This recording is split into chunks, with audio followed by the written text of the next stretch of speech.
For centuries, an empire's future was often decided not on the battlefield, but in the royal bedchamber. Queens were more than rulers. They were dynastic engines, and behind the portraits and jewels was a life of relentless physical duty and the crushing pressure to produce heirs. Today, we uncover the astonishing lives of the 8 most fertile queens in history. From a mother whose love story built the Taj Mahal, to the one who bore a staggering 23 children, these are tales of iron-willed ambition and unimaginable sacrifice. Before we begin, if you believe these powerful stories deserve to be told, please consider liking this video and subscribing for more. Let us know which historical era is your favorite in the comments below. Our journey begins with one of the most romanticized figures in Indian history, Mumtaz Mahal. Born in 1593 into a Persian noble family, at just 19 she became the beloved wife of Shah Jahan, heir to the vast Mughal Empire. Though she was one of 3 wives, Mumtaz was his undisputed favorite, his soulmate. After siring a child with each of his other consorts out of dynastic obligation, Shah Jahan turned his full and unwavering affection to Mumtaz. Their bond was so profound, she accompanied him not just in the splendor of the court, but onto the gritty, dangerous battlefields of the empire. Over their 19-year union, she gave birth to 14 children. In a brutal sign of the times, only 7 lived to see adulthood. Among them were the influential Jahanara Begum and Aurangzeb, the son who would one day seize the throne. But childbirth, for all its glory, was perilous. During a grueling 30-hour labor with her 14th child, Mumtaz began to hemorrhage. She bled to death in the arms of her husband. Her youngest, Gauhar Ara Begum, survived, but the emperor was left utterly broken. In the depths of his grief, he ordered the creation of the Taj Mahal, one of the world's most breathtaking mausoleums, a monument to their eternal love. He was laid to rest beside her 27 years later. Fast forward to 18th century England, and we find Queen Charlotte, consort of King George III. Born in 1744, she was a German princess who became a queen at just 17. Their arranged marriage, however, blossomed into a genuine and quiet partnership, with both monarchs shunning the extravagant court life for a simpler existence, surrounded by their ever-growing brood. In just over 2 decades, Charlotte gave birth to 15 children, an extraordinary feat, even by royal standards. Among them were 2 future kings, George IV and William IV, and Prince Edward, the father of the future Queen Victoria. Despite her devotion to her family, Charlotte was candid about the immense physical toll of constant pregnancy. While expecting her 14th child, she wrote with a heavy heart, "I don't think a prisoner could wish more ardently for his liberty than I wish to be rid of my burden." Yet her love for her children was unquestionable. The queen outlived most of them, a sorrow in itself, and died at the age of 74. Her legacy endured not only in her bloodline, but in shaping a vision of the royal family that is revered to this day. In the grand heart of the 16th century Habsburg Empire, Anna of Bohemia and Hungary entered into what began as a dynastic alliance but transformed into a rare royal love story. At just 18 years old, she married Ferdinand I, grandson of the Holy Roman Emperor Maximilian I. Together, they would not only shape the future of the Habsburg dynasty but give rise to a lineage that changed Europe.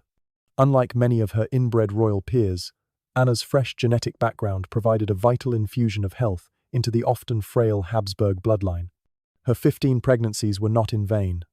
An astonishing 13 of her children survived to adulthood, a remarkable feat in an era when child mortality loomed over every royal cradle. Among them were future emperors, queens, and bishops, each positioned like strategic chess pieces across Europe in roles of immense influence. But such prolific motherhood came at a steep and sudden price. During her final labor, Anna contracted childbed fever, a common and terrifyingly fatal postpartum infection.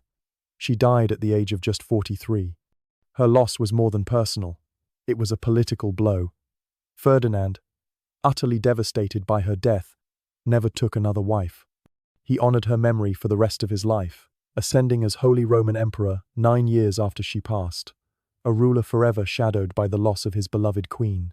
Travel back to the 13th century, and you'll find a queen who lived not in sheltered luxury but often on horseback. Eleanor of Castile, a Spanish princess, married her cousin Edward later, the formidable King Edward I of England, when she was only 13 years old. This was no ceremonial union. She rode beside him into the chaos of battle, marched through unforgiving terrain on crusades, and in the midst of it all, brought new life into the world again and again 16 times over. But medieval life was brutal. Illness and war were ever present, and Eleanor endured the repeated heartbreak of losing most of her children in infancy or early childhood. Only a few survived to adulthood, including the future, ill-fated Edward II. Despite these personal tragedies, Eleanor's devotion never faltered. She followed her husband into war camps and foreign lands, often pregnant, sometimes grieving, but always resolute. Her final pregnancy weakened her irreparably. While journeying north with her husband in 1290, Eleanor finally succumbed to a fever. In his profound grief, King Edward I ordered the construction of 12 elaborate stone crosses, one for each stop her funeral procession made from Lincoln to Westminster. These Eleanor crosses, remnants of which still stand today, are enduring monuments to a life of royal love, relentless duty, and profound loss. In the 18th century, one woman stood as the indomitable matriarch of Europe, Maria Theresa. She wasn't merely a consort, she was a ruler in her own right, the Archduchess of Austria and Queen of Hungary and Bohemia. Her claim to the throne was immediately challenged by the great powers of Europe, plunging her into the grueling war of the Austrian succession the moment she took power. But Maria Theresa fought back, not just with armies, but with an iron will and astonishing physical endurance. She ruled from the war room and, just as often, from the birthing room. Over the course of her 40-year reign, she was pregnant for nearly half of it, giving birth to 16 children. She famously held council meetings from her bed, weakened from childbirth but with a mind as sharp as ever. Her marriage to Francis I was a celebrated love match, but their children were assets of the state. 10 survived to adulthood, and Maria Theresa meticulously planned their marriages to weave a web of alliances across the continent. Her daughters became queens of France, Naples, and Parma. Her sons became emperors. The most famous, Marie Antoinette, was a pawn in the ultimate political gambit with France. Maria Theresa was a loving but demanding mother, whose personal affections never overshadowed her dynastic duty. She secured the future of the Habsburg dynasty quite literally through her own body, a ruler whose strength was forged in the fires of both war and childbirth. After a formidable reign that reshaped Central Europe, Maria Theresa died in 1780 at the age of 63, leaving behind a powerful and enduring legacy. Following in her mother's formidable footsteps, Maria Carolina, a daughter of Maria Theresa, married King Ferdinand IV of Naples and Sicily at just 15. She reportedly loathed her husband and dreaded the marriage, a fate sealed after 3 of her older sisters died before they could be wed to him. Yet, she ultimately became one of the most powerful women in southern Europe. Despite their loveless union, Maria Carolina fulfilled her royal duty with grim determination. She gave birth to 17 children. Tragically, only 7 would survive to adulthood. But she refused to let personal loss or an unremarkable husband hinder her. She seized the reins of state affairs, shaping policy and strengthening royal alliances through her surviving offspring's strategic marriages. Her reign was brutally tested by the French Revolution, which claimed the life of her beloved sister, Marie Antoinette. With Napoleon's rise, Maria Carolina's own kingdom came under siege.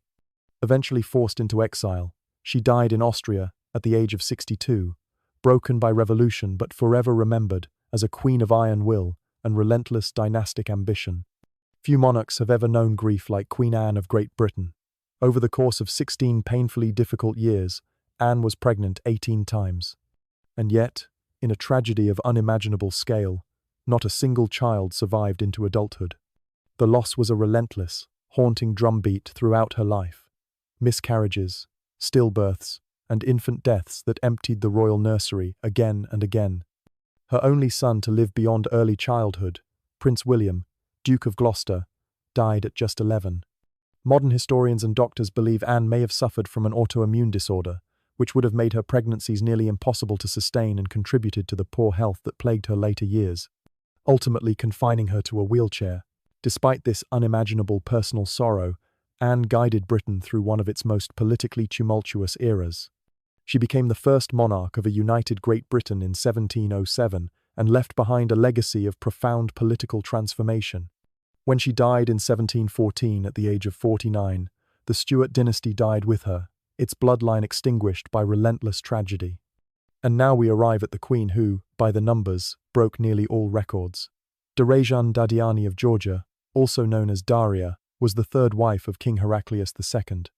And between the tender ages of 12 and 42, she gave birth to an astonishing 23 children. It remains one of the highest confirmed counts for any queen consort in world history. But motherhood in the royal Georgian court was no simple matter. Darajan's role wasn't just biological, it was ruthlessly political. Her husband had children from a previous marriage, and she fought fiercely to ensure that her sons, not her stepsons, would inherit the throne. She persuaded the king to alter the sacred laws of succession, sparking deep and dangerous tensions within the royal family. After Heraclius's death, chaos erupted. The crown passed to her stepson, who promptly ignored the altered will. The rivalry between her sons and their half-brother escalated into open political warfare. Seeing an opportunity, Russia soon intervened, seizing the fractured kingdom and annexing Georgia into the Russian Empire. A foreign policy playbook, it seems, with a very long history. Darajan, stripped of her status and power, was exiled to St. Petersburg, where she spent the last years of her life under close surveillance. She died in 1807, far from her homelander, mother of 23, a queen in exile, and a woman whose political instincts rivaled her incredible maternal legacy. Behind the glittering crowns and gilded thrones stood mothers whose strength, sacrifice, and sheer endurance shaped the world, and their stories deserve to be remembered. If you were moved by the strength and sacrifice of these women, please help our community grow by liking this video and subscribing. Share your thoughts on their incredible legacies in the comments. We look forward to reading them. Thank you for watching.